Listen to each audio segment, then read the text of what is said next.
বাংলাদেশের নতুন টি-20 অধিনায়ক লিটন কুমার দাস পূর্ণ সমর্থন জানিয়েছে জাতীয় দলের সিনিয়র সহকারী কোচ মোহাম্মদ সালাউদ্দিন। তবে সবার প্রতি তার আহ্বান, লিটন কুমার দাসকে যেন স্বাধীনভাবে দল পরিচালনা করার সুযোগ দেওয়া হয়।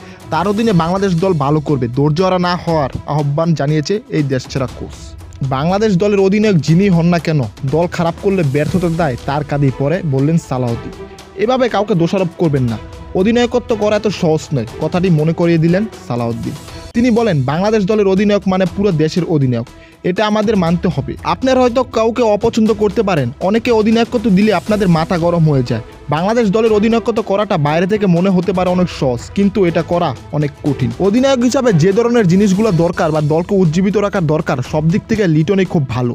সে চেষ্টা করছে দলকে কিভাবে সামনে এগিয়ে নেওয়া যায়, কারণ একজন অধিনায়কত্বই কিন্তু দলটা চালাবে। আমরা যারা বাইরে আছি বা বোর্ডে আছি, আমরা দল চালাবো না, দল চালাবে ক্যাপ্টেন এবং কোচ। তাদের সমর্থন দিতে হবে, সেই স্বাধীনতা তাদেরকে দিলে তারা ভালো করবে। দলের যিনি অধিনায়ক, তিনিও তো প্রতিনিধিত্ব করছেন দেশকে, এই কথা মনে করিয়ে দিলেন সালাউদ্দিন।